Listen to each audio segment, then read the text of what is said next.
अगर संविधान धर्म ग्रंथ है तो फिर गीता और रामायण फिर क्या है? 300 करोड़ का महाकाल कॉरिडोर बना दिया गया। भगवान शिव भगवती माता की मूर्तियां बना दी गई जिनकी प्राण प्रतिष्ठा नहीं की गई। मुस्लिमों का एरिया है पूरा, क्योंकि चारों तरफ से मुस्लिमों का घेरा है, तो वहां पे वो लोग थूकते हैं। फरेब, डिसीट, जेनोसाइड, बलात्कार, सेक्स स्लेवरी, इसके अलावा कुछ नहीं है लूटपाट के आपके पास। There is nothing to it if you take out these aspects. BJP RSS आया तो उन्होंने डिवाइड क्रिएट किया। और दूसरा संघ का हिंदू जो कहते हैं कि हम सब कुछ ठीक कर देंगे। तो एक एवरेज हिंदू, कंसर्न्ड हिंदू, वो दोनों के बीच में कहाँ बैठता है? मैं इस समय कम से कम 21 लफ्ज जिहाद को रोका हूं। जो लड़कियां भाग गई हैं उसमें से 11 वापस आई हैं। No matter what you say, you are going to be, आपको यही लेबल मिलने वाला है कि आप इस्लामोफोबिक हैं।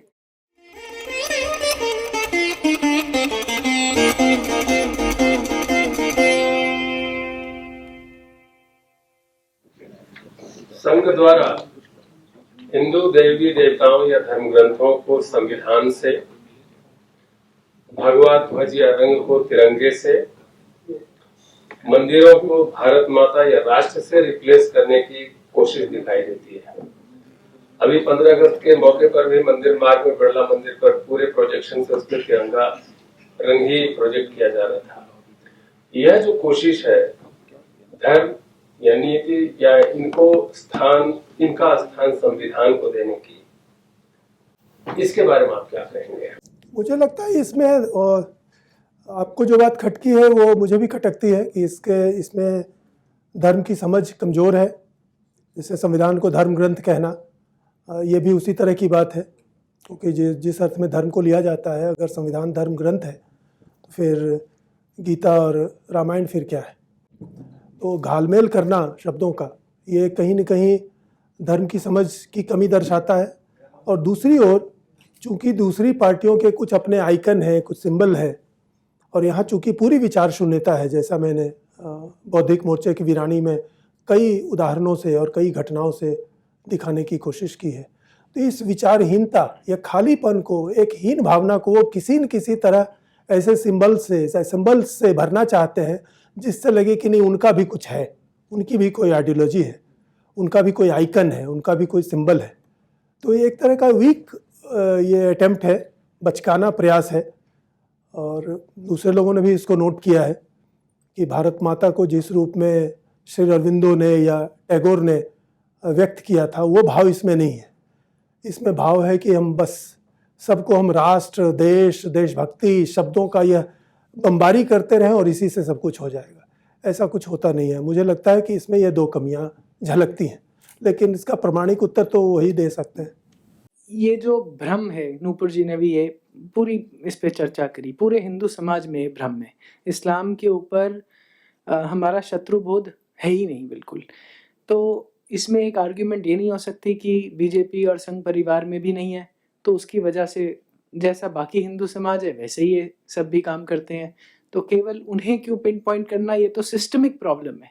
ये एक आर्ग्यूमेंट हो सकती है। हाँ, ये बहुत अच्छा सवाल है, लेकिन मैं ऐसा महसूस करता हूँ कि यह पूरी समस्या पिछले 100 साल की है। गांधी जी से पहले इस्लाम को धर्म के रूप में मान्यता भी सचेत हिंदू समाज नहीं देता था, ऐसा मुझे लगता है। मैं हजार्ड कर रहा हूँ, क्योंकि दयानंद सरस्वती ने खुल के लिखा था, बंकिम चंद्र ने खुलकर लिखा था, श्री अरविंदो ने खुल करके हिंदू सिंबल के साथ राजनीति की थी। और ये प्रश्न उठने पर कि भाई मुस्लिम या इस्लाम, कहीं मुझे नहीं मिला कि वो इस्लाम को कोई धर्म मानते भी थे। तो पहली बात तो ये गड़बड़ी कि इस्लाम भी उसी तरह एक रिलीजन है जिस तरह से हिंदू है, और मोहम्मद उसी तरह गौरवशाली प्रतीक है जैसे राम और कृष्ण है। ये गांधी जी से पहले मुझे तो नहीं मिलता, और अगर अपवाद स्वरूप हो भी तो वो हिंदू समाज की बात नहीं कही जा सकती। तो मैं इस बात को ठीक नहीं समझता कि हिंदू समाज में शत्रुबोध नहीं है, क्योंकि मैं समझता हूँ 2 या 3 देश ही ऐसे हैं पूरी दुनिया में जहाँ इस्लाम कब्जा करने के बाद भी उसको जीत नहीं सका और अंत में उसको हारना पड़ा, और उसमें भारत है। तो हिंदू तो 1000 सालों से उससे लड़ रहे हैं। लेकिन ये जब से ये पार्टी वाली पॉलिटिक्स शुरू हुई, जब से ये आइडियोलॉजिकल पॉलिटिक्स शुरू हुई जो गांधी जी ने शुरू की, जिन्होंने पहली बार खलीफत और मोहम्मद और कुरान को वह प्रतिष्ठा दी जो उससे पहले भारतीय वांग्मय में नहीं मिलती है, तो वो भ्रम तो हमारे लीडरों ने शुरू किया। तो इसके लिए जनता को दोष देना कहाँ तक उचित है? तो प्री इंडिपेंडेंस ब्रिटिश टाइम तक तो ये कहा जा सकता है कि ये उनके पास ज़्यादा शक्ति नहीं थी, लेकिन जितनी थी जनता उन्हीं की ओर देखती थी। कांग्रेस एकमात्र संगठन था, गांधी जी उसके एकमात्र नेता थे, तो उन्होंने जो तय किया वही कांग्रेस की बात हुई। जो खलीफत के बारे में भी आपने ठीक से बताया कि गांधी जी ने एक तरह से वीटो करके उसको एक कंडेमेशन प्रस्ताव भी पास नहीं होने दिया। तो ये तो हिंदू समाज की भावना नहीं थी, ये लीडरों ने ज़बरदस्ती की। लेकिन 1947 के बाद से जब धीरे धीरे प्रोग्रेसिवली पूरी शिक्षा स्टेट कंट्रोल्ड हो गई, जो ब्रिटिश टाइम में भी नहीं थी, शिक्षा नीति, text book, syllabus, authors, topics, themes, मैं तो कहूँगा इवन फिगर्स, डेटा, यह सब अगर स्टेट तय करता है कि क्या बच्चे को दिया जाएगा या युवा को दिया जाएगा, फिर उस बच्चे या युवा का दोष ही क्या बनता है? जब वो बड़ा होकर के लॉयर बनता है, जर्नलिस्ट बनता है, ऑफिसर बनता है, पुलिसमैन बनता है, टीचर बनता है या कुछ भी बनता है, अगर वो सारी झूठी बातें धर्म के बारे में, हिंदू समाज के बारे में, जातिवाद के बारे में, हिंदू धर्म ग्रंथों के बारे में, गुरुओं के बारे में, इस्लाम के बारे में, अगर वो सारी झूठी बातें बोलता है तो इसमें उस जनता का क्या दोष है? तो ये तो पहले आप अफीम देकर उसको सुलाते हैं, फिर कहते हैं कि देखो ये तो अफीमची समाज है।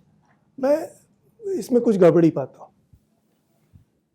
मैं आपसे एक प्रश्न करूं। मैं सक्सेना हूं, भूतपूर्व चीफ कमिश्नर इनकम टैक्स। मैं आपके सामने ये बात रखना चाहता हूं कि गांधी ने, मैं उसको महात्मा नहीं कहता क्योंकि वो महात्मा होने के लायक ही नहीं थे। महात्मा वो होता है जो सत्य का पुजारी होता है, जो सत्य का अन्वेषी होता है। पंडित रामचंद्र देहलवी जो इस्लाम के बहुत बड़े जानकार थे और अरेबिक को इस तरीके से बोलते थे जैसे मुस्लिम्स बोलते हैं और शास्त्रार्थों में उनको हराते थे, एक बार मिलने के लिए गए इन्हीं गांधी महाशय के पास ये कहने के लिए कि इसमें महाराज देख लीजिए क्या क्या लिखा हुआ है, मैं आपको बताता हूँ कि अरेबिक में ये लिखा है और इसका अर्थ ये है।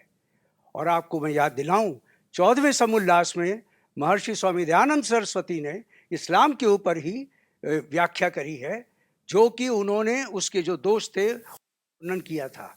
लेकिन मैं इस घटना को बताता हूं तो श्रीमान गांधी ने उनसे मिलने का समय नहीं दिया, उनसे बात नहीं की। तो जो व्यक्ति सत्य से दूर रहता है, जो सत्य से भागता है, वो महात्मा कैसे हो सकता है? वो इस देश का आइकन कैसे हो सकता है? इंग्लिश जानने से आदमी सत्यवादी, सत्यमानी, सत्य विचारी नहीं हो सकता। वो होंगे वकील, वो सिर्फ मैट्रिकुलेट थे ओरिजिनली। और उनकी दोस्ती थी एक अब्दुल से जो अरेबिक, जो गुजरात का ही था, जिसका वहाँ व्यापार था और वो उनको बुलाने वाला भी व्यापारी था, उनका पर्सनल दोस्त भी था। इसके कारण जो बचपन के उनके जो भाव, स्वभाव और प्रकृति उत्पन्न हुई। और एक कोई सेक्ट था जिसको उनकी माता भी मानती थी, वो मुझे नाम याद नहीं है, निजारी शिया इस्लाम, हाँ वो जो था। तो उस सब के कारण उन्होंने वो आपके ऊपर थोप दिया और हिंदुओं ने जानने की कोशिश नहीं करी। नहीं, मुझे लगता है ऐसा नहीं है। मैंने अभी उल्लेख भी किया कि गांधी जी के समय में ही श्री अरविंदो ने या भीमराव अम्बेडकर ने, उसमें पॉलिटिशियन भी थे, उसमें ज्ञानी भी थे, साधु संत भी थे, काशी के बड़े बड़े पंडित भी थे, उन्होंने वही बातें कही थी और इससे ज़्यादा गंभीर आलोचनाएं की थी। समस्या ये है कि अगर यह हमारी शिक्षा प्रणाली में ये बातें नहीं आती तो ये हम और आप एक दूसरे को कन्विंस करते रहें गांधी जी की महानता और उनके द्वारा किए गए गलतियों की भी महानता वो स्थापित रहेगी। ये हम इसमें अपना समय एक तरह से नष्ट करते हैं अगर वह बातें जान करके भी सत्ताधारी या नीति निर्माता, जिनके हाथ में यह शक्ति है कि वो देश के करोड़ों लोगों को संबोधित कर सकते हैं और वो तुरंत घर घर पहुंच जाएगी, अगर वो इसके ठीक उल्टी बातें करते हैं तो फिर हम एक दूसरे को ये बातें कह करके, जितनी बातें आपने कही उसमें कई बातें मैं पढ़ चुका हूँ और शायद यहाँ बहुत लोग इसमें उसको जानते हैं, लेकिन वो हेल्पलेस है। वो बातें एजेंसी में नहीं जाएंगी, वो शिक्षा में नहीं जाएंगी, वो मीडिया में नहीं जाएंगी, वो दूरदर्शन से वो प्रसारित नहीं होंगी, उस पर चर्चा भी नहीं होगी। तो हम एक ऐसे ट्रैप में हैं, सैंडविच की तरह या दबे हुए हैं, कि हमारे पास कोई रास्ता नहीं है, ऐसा मुझे लगता है। मैं उज्जैन से हूँ और अभी उज्जैन में एक इलीगल मस्जिद का कंस्ट्रक्शन हुआ है, गुंबद बना दिया गया है।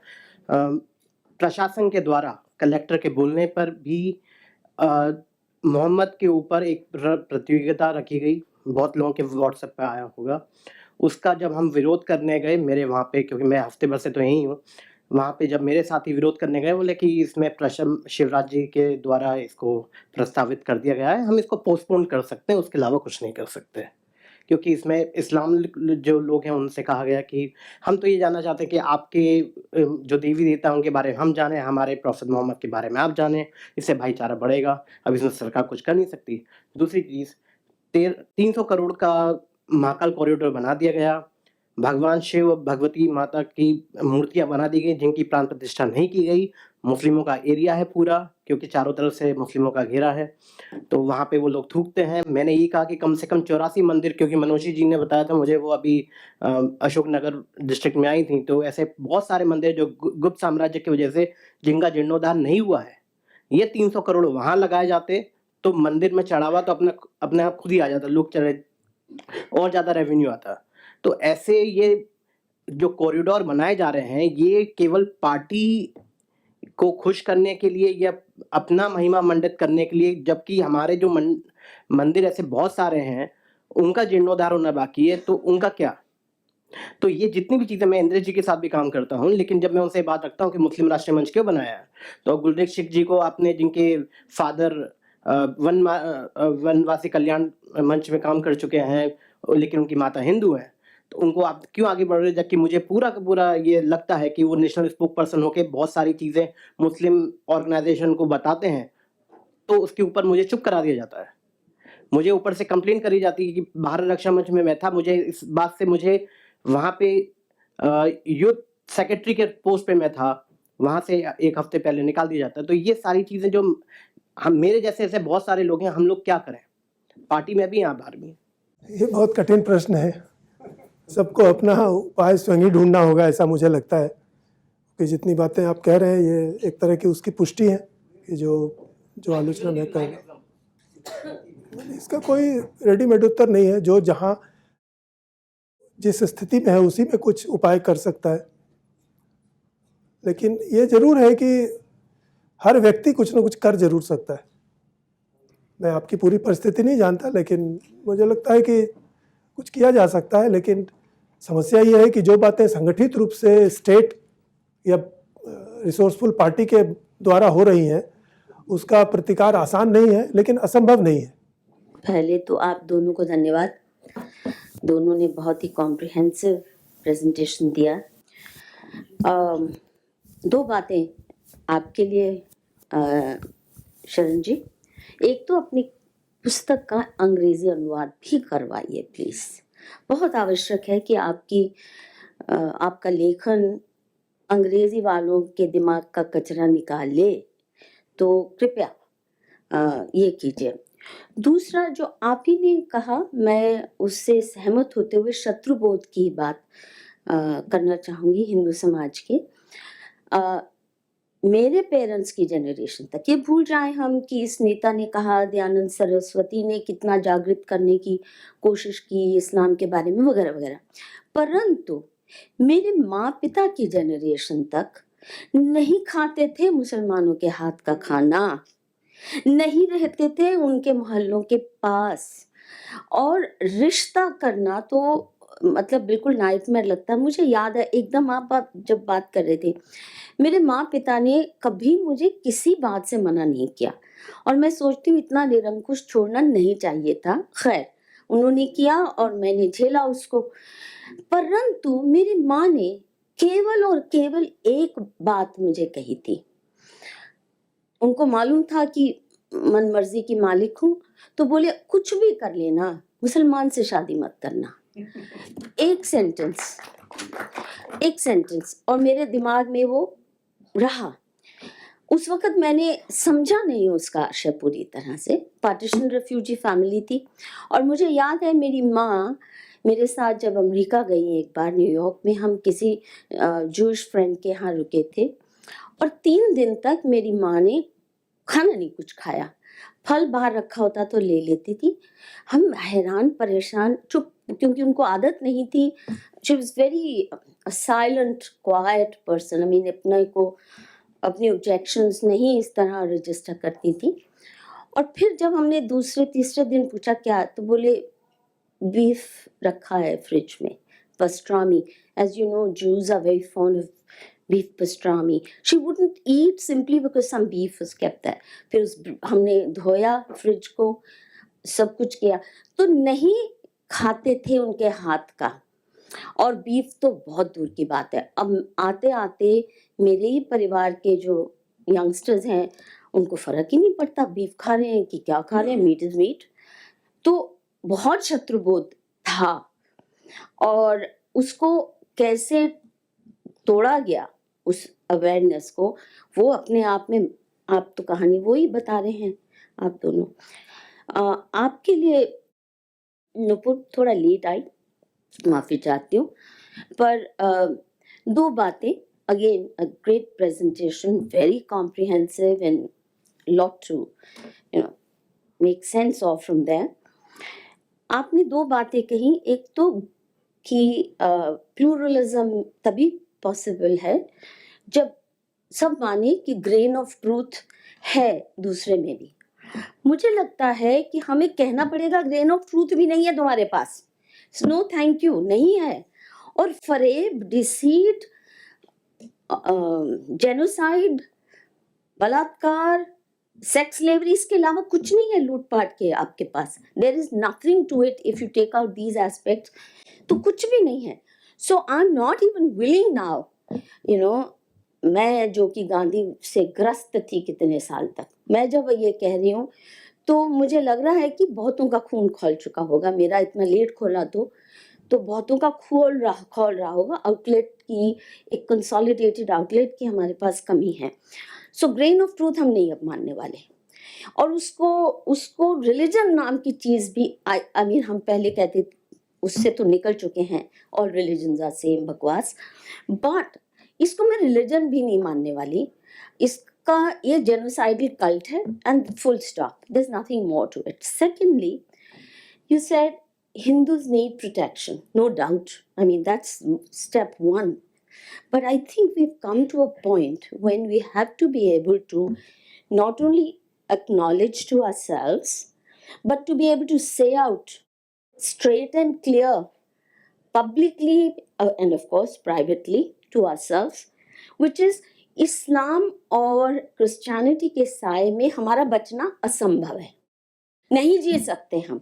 इसलिए वो 20% हैं या जब 8% हैं, जब जितने भी हैं, अगर उनमें इतनी हिम्मत है कि खुलेआम ऐलान करें गज़वा हिंद का कि दरअल इस्लाम बनाना है, उनको परवाह नहीं है कि 80% हिंदुओं का क्या होगा, क्या करेंगे। वो तैयार हैं 80% का कत्लेआम करने को। हम जितने भी परसेंट बचे हैं, पता नहीं कितने हैं, nobody even knows, our government lies to us, but 60 तो होंगे, 65 तो होंगे, 70 ना भी हों। हम क्यों नहीं कहने को तैयार कि आई एम सॉरी, हम नहीं आपके साए में रह सकते। जो जिस तरह Pakistan unfinished agenda of partition Kashmir को बना के हमें 70 साल से नाक में दम कर रखा है, कभी वॉर्स हो रहे हैं, कभी टेरर अटैक्स हो रहे हैं, कभी क्या हो रहे हैं, वो अनफिनिश्ड एजेंडा के तहत हमारा नाक में दम करके हमारे सूली पे टांग रखा है। हम क्यों नहीं unfinished agenda of partition, full and total transfer of population, and we have much bigger reason to say so, क्योंकि पाकिस्तान में हिंदुओं की एथनिक क्लेंजिंग, जेनोसाइड हो चुकी है, बांग्लादेश में बहुत तेजी से चल रही है। तो हमें भी कहना पड़ेगा वी कांट कोएग्जिस्ट। जिन्ना ने यही कहा था ना, हिंदू और मुसलमान नहीं रह सकते, we can't coexist, we are 2 nations। I think we must take that Jinnah statement seriously, and if they can say it कि हम यहाँ गज़वा हिंद करेंगे, तो हमको भी कहने की हिम्मत, पॉलिटिकली इनकरेक्ट जितना भी हो, कि हम इस्लाम और क्रिश्चियनिटी दोनों के साए में हम जिंदा रह ही नहीं सकते, क्योंकि इनका स्टेटेड यही एजेंडा है. But ma'am, who do you think is going to do it? No, it doesn't matter. If there is a full Is it population your and exchange my demand. agenda? Are we ready? As I said, I wasn't ready till about 5 years ago. I wasn't quite prepared. But that's because our knowledge of Islam was limited, very limited. आज जितनी भी हमारा ज्ञान है, thanks to social media, not because of any other, I think we have to first say to ourselves, नहीं रह सकते, और अनफिनिश्ड एजेंडा इसको हमने कंप्लीट करना है. किसी ज़माने में बात करते थे ना अखंड भारत की, अखंड भारत से इम्पोर्टेंट है वो टेरिटरी से, पीओके से इम्पोर्टेंट है, इस्लाम के साए में नहीं हम I जिएंगे. agree तो अगर completely. पॉक भी लेना है तो तुम जाओगे बाहर या घर वापसी करोगे, not with you, not one with you. And finally जो आप कह रहे थे, विच इज ये जो हमारे धर्म स्थानों को टूरिज्म का स्पॉट बना दिया है, तो ये इतना बड़ा अपमान है. ये कोई कोइंसिडेंस नहीं है कि हमारे 4 धाम या सारे धर्म स्थान है ऐसी रिमोट जगह पे बनते थे, स्थान को देख के हिमालय की चोटी पे. अब वहाँ क्या लेके जाएंगे जो टूरिस्ट जाता है?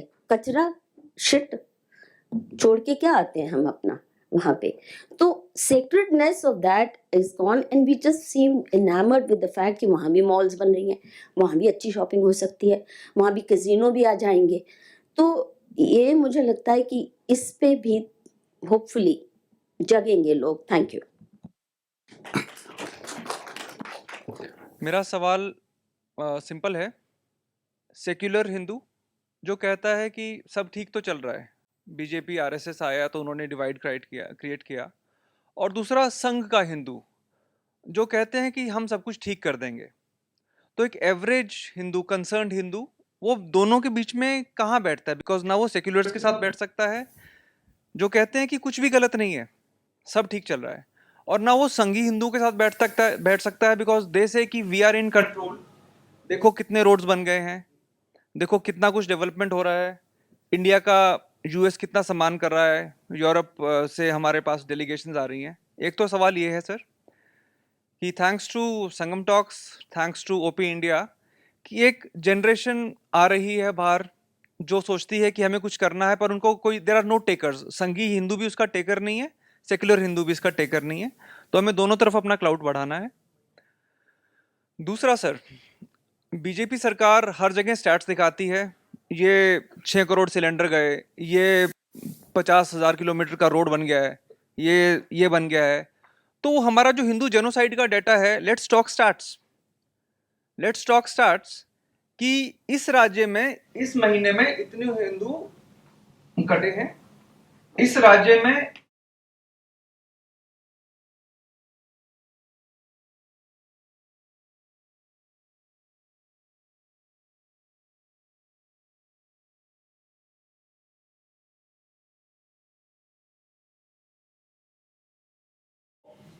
जो ये हिंदू तितर बितर हो रहे हैं ना, is there a way to get them together to make a platform? कोई ट्विटर के थ्रू हो जाए, क्योंकि हम लोग सर पॉलिश हो गए ना, जूते भी पॉलिश है, हम भी पॉलिश हैं, नहीं आ सकते सर हम रोड पे, क्योंकि बाप दादा तो रोड पे चले जाते थे. जैसे मैम ने बोला ना कि उस समय हमारे रूल इतने पक्के थे, अब सर हमें रोड पे आने में झिझक है.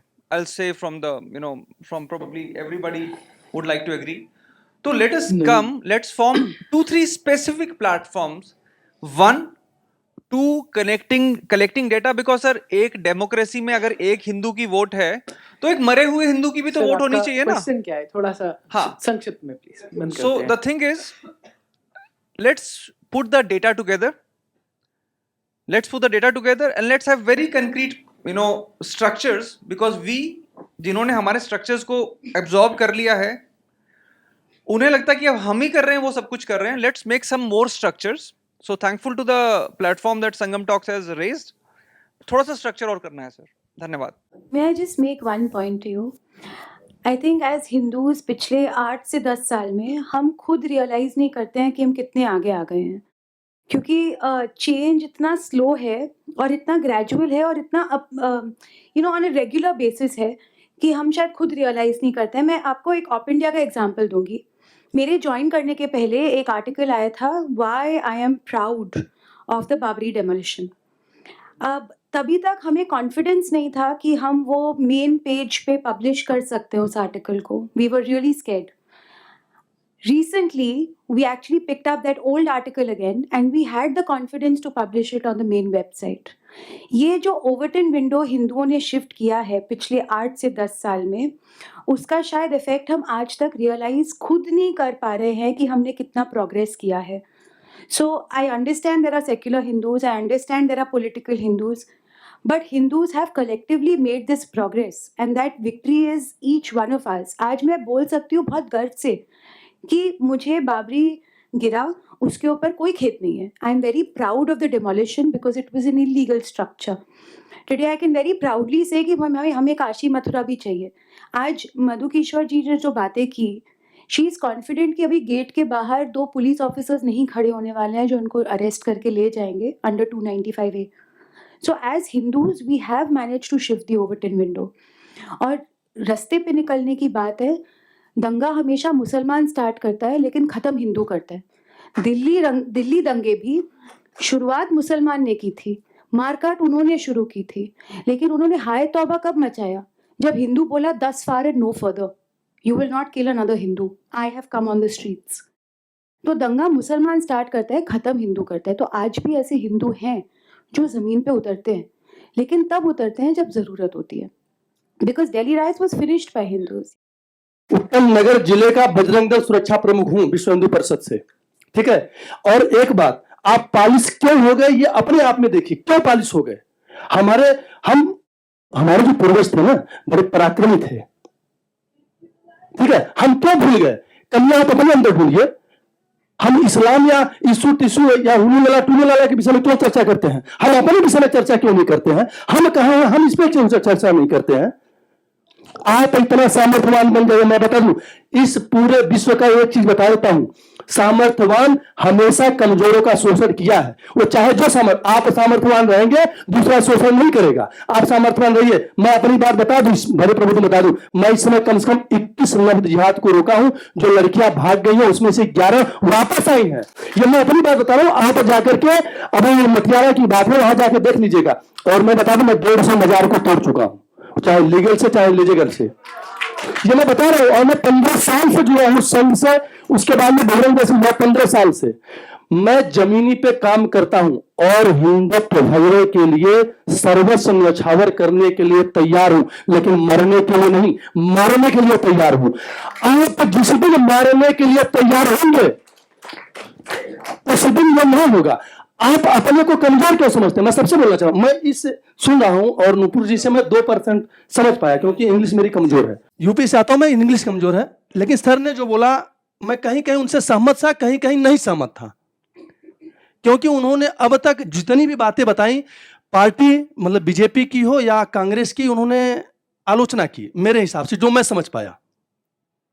हमें यह नहीं कि आलोचना करनी, कहीं ना कहीं अगर अभी भाई साहब ने बोला कि उज्जैन का कॉरिडोर, इसके पहले क्या था आप इस पे मंथन करिए और अब क्या हो रहा है। एक बात आप जान जाइए, मैं बार बार बोलता हूं, आप में क्षमता होगी तो आप सर्व चीज करवा के लेंगे, चाहे जो हो। हिंदू लालची हो रहा है, स्वार्थी हो रहा है, एक दूसरे की परवाह नहीं कर रहा है। मैं गांव से हूं, पहले एक मड़ई उठाई जाती थी, पूरा गांव आके उठाता था। किसी की शादी पड़ जाती थी, मैं जाकर के लिया हूं, लोगों के घर से गद्दे आते थे। अब कहां चला गया वो? हम अपने आप को एडवांस समझ रहे हैं, हम खुद जो है विदेशी कल्चर को अपना रहे हैं। कौन आ रहा है आपको अपनाने के लिए? कौन जबरदस्ती थोप रहा है आप पे?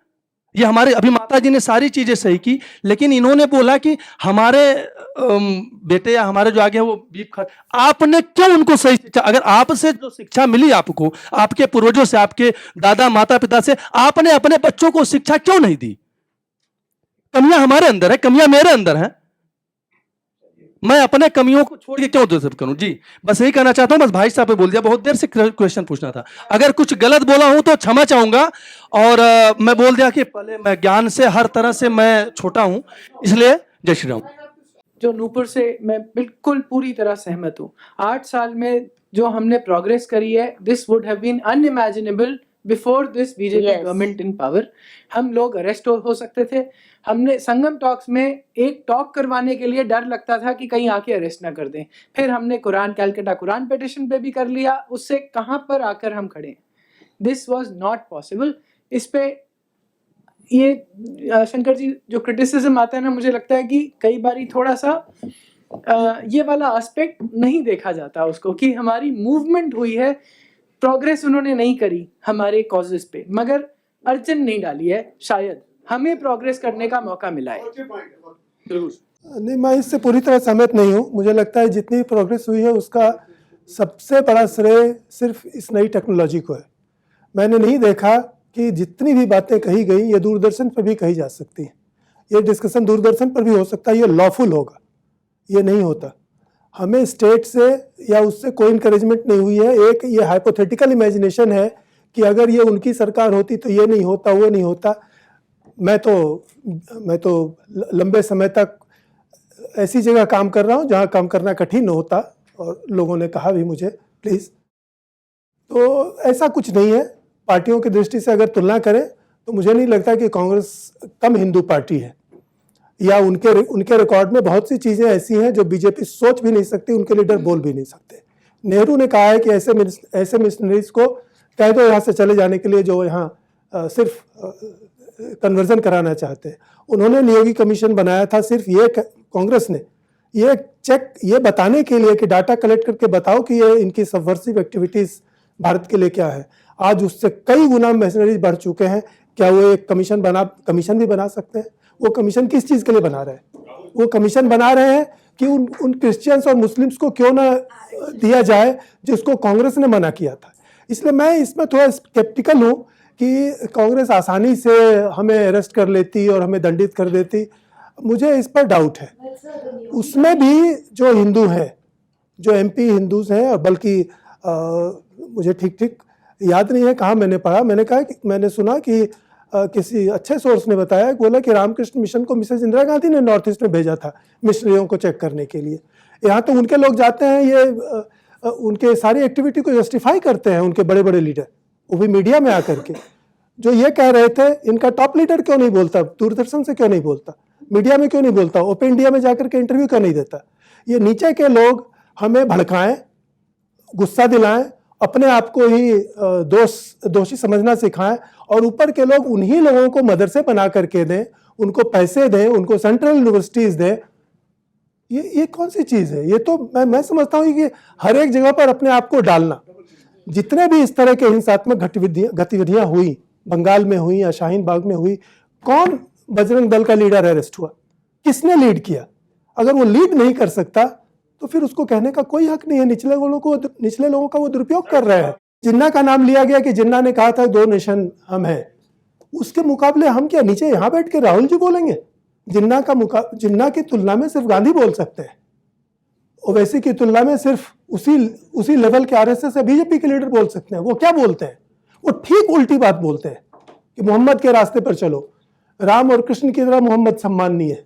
उसका मुकाबला ये आपकी बात करेगी? मुझे इस पर डाउट। एक सेंटेंस में मुझे इनको जवाब देने दीजिए। आपने कहा कि हमने क्यों नहीं अपने बच्चों को सिखाया। उसका सिंपल मैं अपने नेफ्यूज की बात कर रही हूँ, नीसेस की। जब तक घर में थे, स्कूल में मतलब घर में रहते थे, तो सीधे थे।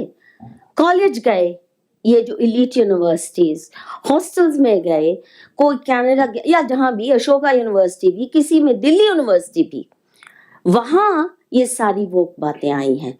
और माँ पिता की बात बिल्कुल बेमानी लगती है। ये तो पूरा संस्कृति थोपी जा रही है एजुकेशन सिस्टम में कि आपको अपने लिए सोचना है। You have to think for yourself, don't be a slave to your parents. तो बच्चों को इतना ब्रेन वॉश। दूसरा, उनके ग्रेड्स इतने खराब कर दिए जाते हैं यदि वो सही रास्ते पे टिके रहें। और बहुत से मेरे घर के ऐसे बच्चे हैं जिनको पब्लिकली उनकी यूनिवर्सिटीज में इतना स्टिग्मेटाइज किया जाता है, क्योंकि वो मेरे रिश्तेदार हैं, किश्वर नाम से पहचाने भी जाते हैं, ना भी बताना चाहें तो। उनके ग्रेड्स पे फर्क पड़ेगा, उनके ये पे नौकरी पे। सो प्लीज अंडरस्टैंड कि माँ बाप के हाथ से ले लिया गया है सारा डोमेन है। मैं 2-3 बात कहना चाहता हूँ केवल। मैं शंकराचार्य जी का 15-20 साल से अध्ययन करता हूँ, बहुत अच्छा लिखते हैं, बहुत अच्छा ज्ञान है।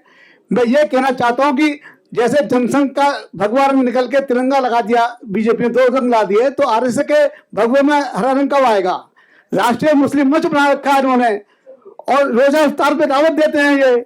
तो हम एक हिंदू राष्ट्र की बात कैसे कर सकते हैं जब हिंदुत्व की पार्टी, हिंदुत्व के लिए समर्पित पार्टी आरएसएस वाले हम लोगों को ये ध्यान नहीं करते? हम कहाँ जाएं? अंधों में काना राजा हमें आरएसएस दिखाई देता है, बीजेपी दिखाई देता है, हम कहाँ जाएं इस वक्त? मोदी जी ने कई काम अच्छे भी किए, जो एनआईए को बहुत सुविधा दी है, आतंकवाद पिटाने के लिए इंटरनेशनल लेवल पे मोदी जी बहुत काम कर रहे हैं। लेकिन उन जिहादियों की शिक्षा कौन खत्म करेगा जो जिहादी बनाते हैं? इसमें जो माइंड में जिहाद भर रहे हैं ब्रेन वाश को, उसको कौन खत्म करेगा? जब तक इस्लामिक शिक्षा ये मदरसे खत्म नहीं होंगे, जिहाद खत्म नहीं होगा। और जब तक इस्लाम रहेगा वो हिंदू को मारेगा। हिंदू काफिर है, कुफ्र को मारना उनका संकल्प है, वो इसको नहीं छोड़ सकते। हम कितना इकट्ठा कर ले, और हमको बांटा जा रहा है जातियों में, जनजातियों में, आदिवासियों में। हम हिंदू एक हैं, हमको बांट कितना वोटिंग के लिए अलग अलग बांटे जा रहे हैं। आदिवासी बना दिया। मैं क्षमा चाहूंगा क्यों एक मेरा प्रश्न है छोटा सा। मैं कानून का विद्यार्थी हूँ, सुप्रीम कोर्ट में प्रैक्टिस करता हूँ। नूपुर जी, मैं आपकी बातें सुन रहा था। आपने खिलाफत आंदोलन से लेकर इंडियन पार्टीशन और अभी हाल फिलहाल में कन्हैया जी के साथ जो हुआ वहाँ तक की बातें की। पॉलिटिकल डिस्कोर्स की बात अलग हो सकती है क्योंकि इलेक्टोरल पॉलिटिक्स डिफरेंट होती है, कई बार बहुत चीज़ें करनी पड़ती हैं। लेकिन जो एक संस्था है भारत में जो रिस्पॉन्सिबल नहीं है डायरेक्टली लोगों को लेके, और जो गार्जियन ऑफ कॉन्स्टिट्यूशन भी है जो हमारा सुप्रीम कोर्ट और हाई कोर्ट है, आज सुप्रीम कोर्ट में 3 केसेस चल रहे हैं बेसिकली ये बताने के लिए कि हिंदू कम्युनिटी कैसे मुस्लिम और इस्लामिक क्रिश्चियन कम्युनिटी को टेरराइज कर रही है। एटलीस्ट 3, आप तो जानते होंगे। ऐसे केस में हमारी तरफ से एक भी नहीं है। तो व्हाट डू यू थिंक कि उसका क्या सॉल्यूशन हो सकता है? क्योंकि जो सबसे बड़ा नैरेटिव बिल्डिंग है आज के डेट में सुप्रीम कोर्ट और हाई कोर्ट से जाता है। तो what do you think could be the solution at courts? The only solution I see is if we have lawyers of the standing of Kapil Sibal and all of these lawyers who fight these cases. There is nothing that us commoners can do. मेरे against, खुद के against एक contempt case pending है, उसको permission मिलेगी कि नहीं by the AG मुझे नहीं पता. But this was after the Nupur Sharma case where we had criticized the comments made by the Supreme Court.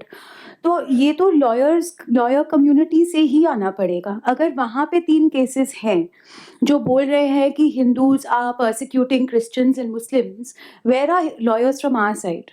And why are lawyers so scared to come out and take these cases up if they are? This is something that the lawyer community has to answer. A journalist like me cannot answer. I can only sit and write an article criticizing a Supreme Court decision or criticizing Supreme Court observations and then pray कि मेरे ऊपर contempt नहीं हो जाए। मैं उतना ही कर सकती हूँ। But ये आंसर तो lawyer community से ही आना पड़ेगा कि lawyer community में ऐसे lawyers क्यों नहीं हैं जो ये cases फाइल कर रहे हैं, जो ये cases लड़ रहे हैं। So this is something that the journalist community cannot answer. But just one more comment if you permit me, sir. मैं 2 इंसिडेंट्स बताती हूँ। मैं जब हौस काजी में गई थी तो हिंदू वहाँ पे इतने से थे, लिटरली मतलब 50 हिंदू से ज़्यादा होंगे नहीं। वो हौस काजी में इन 2019 चांदनी चौक, वहाँ पर हिंदू ज़ोर ज़ोर से जय श्री राम के नारे लगा रहे थे जब मुसलमान अल्लाह अकबर नारे तकबीर बोल रहा था। उनको वो हिम्मत कहाँ से आई? वहाँ पे VHP, बजरंग दल और कुछ RSS के लोग पहुँचे हुए थे और वो उनके सामने खड़े हुए थे, हिंदुओं के सामने। उनको वहाँ से हिम्मत आई जय श्री राम बोलने की। आज हम कितने केसेस कवर करते हैं ग्रूमिंग जिहाद के, लव जिहाद के। पुलिस को नहीं पता, माँ बाप को नहीं पता, सबसे पहले VHP, बजरंग दल या RSS को पता रहता है। दिल्ली राइट्स में जब हिंदू कट रहा था तो RSS, VHP और बजरंग दल के बहुत लोग इंजर हुए थे क्योंकि वो ज़मीन पे थे और हिंदुओं को हेल्प कर रहे थे और डिफेंड कर रहे थे। क्रिटिसिज्म 1000 हो सकते हैं, बहुत क्रिटिसिज्म हो सकते हैं। मैं इनफैक्ट बहुत हद तक सर से सहमत हूँ, बट ये नहीं कहा जा सकता कि VHP, बजरंग दल और RSS ज़मीन पे उतर के हिंदुओं के लिए काम नहीं कर रहे हैं व्हेन इट्स रिक्वायर्ड। क्योंकि अगर वो नहीं होते तो आज डेड बॉडीज दिल्ली राइट में उससे कहीं ज़्यादा होते और हौस काजी में हिंदुओं को हिम्मत नहीं होती वहाँ खड़े होके जय श्री राम बोलने की। तो ये ज़रूर है कि VHP, Bajrang Dal and to a large extent RSS is the first line of defence for Hindus. और जब तक हमारी ये एक एलिटिस्ट मेंटालिटी है, थोड़ी एज अ हिंदू सोसाइटी कि हम वीएचपी बजरंग दल को बोलते हैं अरे ये तो सिर्फ वैलेंटाइंस डे पे जाके लड़कियों को पीटते हैं, या अरे आरएसएस क्या करता है। जब तक ये मेंटालिटी खत्म नहीं होगी तब तक हिंदू समाज as a whole will not be able to support the people who are putting their lives on hold and their lives at risk to go on the street and defend Hindus. So criticism हजार हो सकते हैं, लेकिन ये credit भी उनको देना चाहिए। Srikant Talagiri ji had written an article just a month back saying that the BJP government is more anti-Hindu than the Congress government before, because he had given many cogent reasons for it. Because the kind of money that they have splashed on the minorities, it goes to nearly 70,000 crore rupees, and they are themselves boasting. And I find that as an incentive for conversion. It is Hindus who are subsidizing conversions. That number one. And so your comment on that, sir. And one more thing, I had an interview, I had a talk with Dr. Els recently. So I had discussed the same topic of appropriation of Gandhi by the RSS and BJP, Gandhi and Ambedkarite policies. So at that time, I had suggested to him, as a solution for this, shouldn't we look at another alternative Hindu party, like resurrect the Hindu Mahasabha? Like, he had problems with the Hindu Mahasabha because of Gandhi's assassination and all that. What he suggested was, there is no resistance from the Sangh itself, because as Nupurji herself said, it is not that the Sangh is a monolith. There are many people even now who are very dedicated for the cause of Hindus. I myself know many of them. So why isn't there any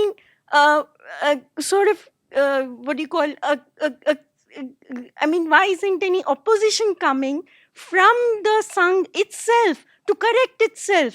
Sangh has to correct itself. That and the party. Thank you, sir. नहीं, वो आपने बहुत अच्छा किया, उसकी याद दिलाई। ये उनका ब्लॉग है श्रीकांत तलागेरी का, वो सबको पढ़ना चाहिए। वो 14 अक्टूबर को उन्होंने लिखा था, मिल जाएगा नेट पर, कि वो डीपली डेंजरस मानते हैं बीजेपी और संघ रिजीम को और उनकी पूरी पॉलिटिक्स को। और उनका महत्व इसमें भी है कि वो 1970 से ही वो इसको वॉच कर रहे हैं और वो बड़े विद्वान भी हैं। और अगेन, जैसा आपके साथ है या मेरे साथ भी है, उनके भी मित्र हैं संघ में, इसलिए वो सबको ज़रूर पढ़ना चाहिए। और बहुत बहुत पावरफुल आर्गूमेंट और फैक्ट उसमें है।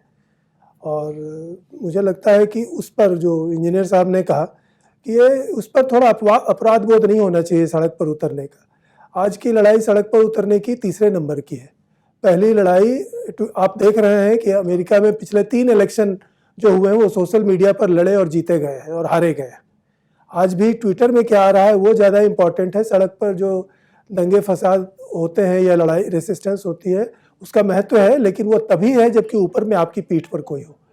इसलिए इसको कोई ज़्यादा गिल्ट नहीं महसूस करना चाहिए कि हम सड़क पर नहीं उतरते हैं। सड़क पर वो एक पहलू है लड़ने का। और बाकी वो बात सही है जो आपने कहा कि अगर लीडरशिप तो करेक्ट तब करेगी जब वो उसको गलत मानती हो। उनकी पूरी लीडरशिप अपने एक एक काम को, चाहे वो पास्ट के हो या आज को, वो बिल्कुल सही मानती है। उनके निचले लोग जो रिसिस्ट करते हैं या उससे उल्टी बातें करते हैं या करते भी हैं, वो एक तरह से उनका इंडिविजुअलाइज्ड अटेम्प्ट है, ऐसा मुझे लगता है। क्योंकि मैंने देखा है ऐसे लोग जो वही बात बोल रहे हैं जो मैं और नुपुर जी बोल रहे हैं। द मोमेंट उनको कोई ऑफिशियल पोजीशन या कुछ मिलता है वो न केवल चुप हो जाते हैं बल्कि उल्टी बातें बोलने लगते हैं। तो मैं यह महसूस करता हूँ कि नीचे जो आप कर रहे हैं और जो ऊपर में हो रहा है उसका महत्व 100 गुना ज़्यादा है। इस नीचे में इस तरह के करने से तो सिर्फ कन्फ्यूजन होता है। जैसा सर ने कहा कि भाई वो तो अंधे में काना राजा है, आई डोंट बाय इट। यहाँ पर जो असहाय की स्थिति का जैसे यहाँ पर अभी उभर के आई है सामने, और आरएसएस और बजरंग दल ये सब होने के बावजूद भी हम जो मन में जो छटपटाहट हो रही है वो कर नहीं पा रहे हैं।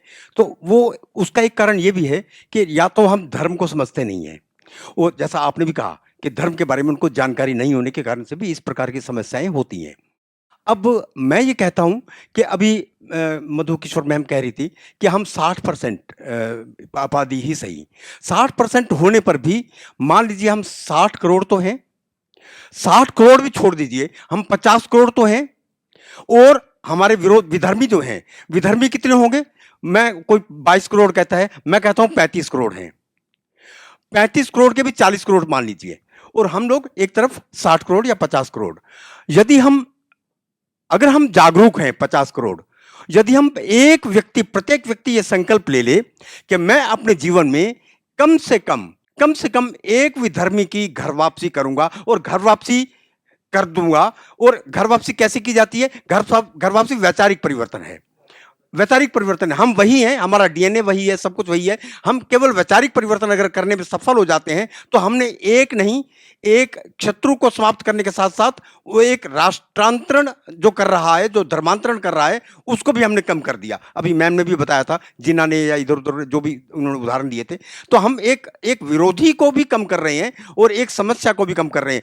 ये जो लव जिहाद है या जितने भी समस्याएं हैं, इन सब का इलाज केवल और केवल घर वापसी है। घर वापसी के माध्यम से हम लव जिहाद रोक सकते हैं, गोहत्या रोक सकते हैं, राष्ट्रांतरण रोक सकते हैं, धर्मांतरण रोक सकते हैं, ये मदरसे जिहाद, दंगे फसाद, ये जितनी भी समस्याएं हैं उनका समाधान हो सकता है। यहाँ पर बैठे हुए जितने भी व्यक्ति हैं, अगर ये संकल्प लेके जाते हैं कि मैं अपने जीवन में कम से कम एक व्यक्ति की शुद्धि करूंगा, एक व्यक्ति की घर वापसी करूंगा। मैं भारतीय हिंदू शुद्धि सभा जो 1923 में स्वामी श्रद्धानंद जी ने स्थापित की थी, मैं वर्तमान में उसका अखिल भारतीय महामंत्री हूँ।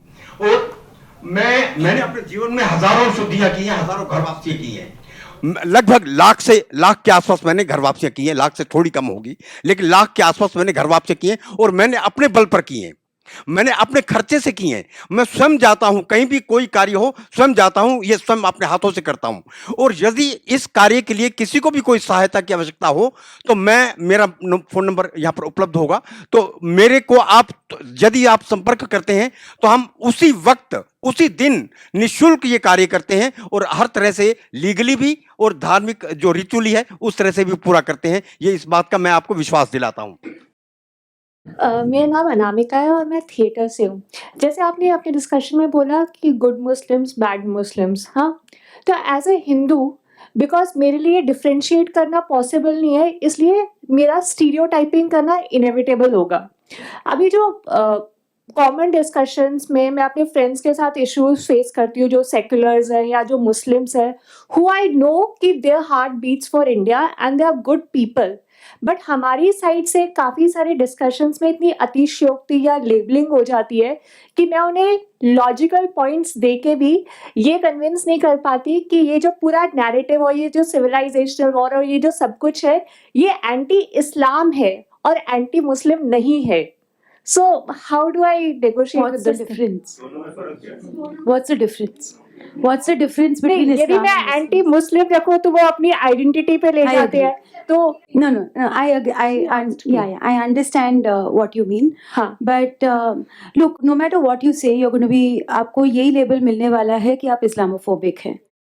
ओके, आप चाहे कुछ भी बोल ले, चाहे वो एक हिंदू को बोल ले या एक मुसलमान को बोल ले, मुसलमान यही बोलेगा कि हाय मैं कितनी पीड़ा में हूँ, आप फोबिया फैला रहे हैं, आप हमें स्टिग्मेटाइज कर रहे हैं, no matter what it is. Kanhaiya Lal के मर्डर के बाद ये बोला जा रहा था कि हम कन्हैया लाल के मर्डर की इतनी बात कर रहे हैं कि मुस्लिम समुदाय पीड़ित हो रहा है क्योंकि उसके अगेंस्ट इस्लामोफोबिया फैल रहा है। Forget about Kanhaiya Lal. The same thing happened with Samuel Paty in France. So it's a universal problem. For me, I think I don't mind losing friends. I barely have any. the point is वो इतना बड़ा chunk है, वो लोग इतना बड़ा chunk है, it's not a small वो नहीं है numerically बड़ा, also. तो उनको जाने दीजिए ना, forget it.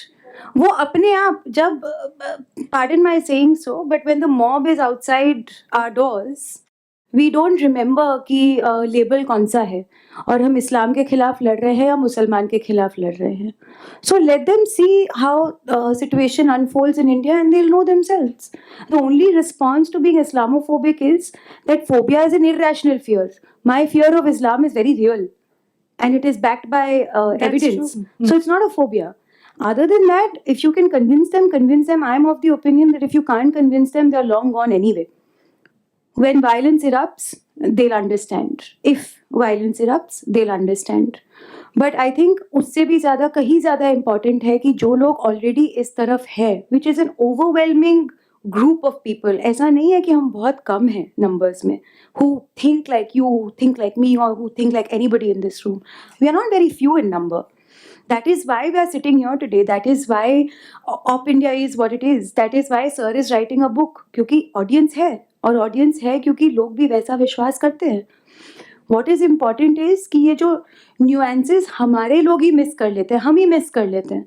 Like talking about realistically about Mohandas Karamchand Gandhi, talking realistically about current organizations like VHP, Bajrang Dal, RSS, talking realistically about the partition. We haven't even got there as a group. As a group of Hindus, as a Hindu community, हम अपने persecution के बारे में ही अभी तक खुल के बात नहीं कर पा रहे हैं. So the first step is making Hindus Hindu again. And then we can bother about the others who are not believing our narrative. But those who even slightly believe our narrative, उनको हम वापस से हिंदू बनाएं. At least get them to talk about the realities. That's what at least I focus on personally. I don't care about the liberals. I don't care about the Muslims, whether they believe me or not. I don't care about losing friends or family for my beliefs, because it is what it is. Over time, you will see the merit in my argument, because that's how life is. 100 साल से हम इस्लाम को लगभग वो दर्जा देने लगे हैं जो हिंदू धर्म का है। लेकिन हमारे गुरुओं में भी तो ऐसा देखा गया। गुरु नानक ने भी रब को बहुत ही महत्व दिया है। भक्ति आंदोलन के बहुत सारे कवि हैं जो ईश्वर अल्लाह को लगभग एक सा दर्जा देते हैं। यहाँ तक कि कबीर भी अपनी आलोचना में लगभग बराबरी पर चले जाते हैं, किसी को कम किसी को ज्यादा नहीं कहते हैं। तो यह बोध इस्लाम को एक धर्म के रूप में समझने का, उसे ऊंचे रूप में देखने का तो रहा है। आपकी प्रतिक्रिया? मेरी प्रतिक्रिया यह है कि एक लीगल टर्म है रेशियो, कि गुरु नानक ने या कबीर ने इस्लाम के बारे में और हिंदू धर्म के बारे में या धर्म के बारे में जितनी बातें कही थी, अगर सबको सामने रखें तो ऐसा लगता है कि उनकी वो मंशा नहीं थी। उनको बराबर का धर्म समझने के वाली भाव उसमें नहीं मिलता। कबीर में तो बिल्कुल नहीं मिलता। मुझे डाउट है कि गुरु नानक में भी है, क्योंकि उन्होंने स्पष्ट रूप से जो बातें कही थी वह उल्टी थी। कबीर ने तो बिल्कुल स्पष्ट रूप से लिखा है, और वो राम का नाम लेते हैं, मोहम्मद का नाम उन्होंने नेगेटिव रूप में लिया है। ये तो मैंने स्वयं पढ़ा है। तो ये प्रचार ज़्यादा है इस ढंग से। भक्ति आंदोलन उस रूप में वामपंथियों ने उसको शोषित पीड़ित जैसा कुछ बनाया, ऐसा कुछ नहीं था। अगर सारा उनका कॉर्पस सामने रखें तो मेरे ख्याल से शायद ऐसा निष्कर्ष ना निकले। लेकिन मैं ये जरूर बोल दूं कि मैंने गुरु नानक को पूरा पढ़ा नहीं है, लेकिन अगर ऐसा होता तो वो कोटेशन अब तक हमारे सामने आया होता, जो मैंने कभी नहीं देखा।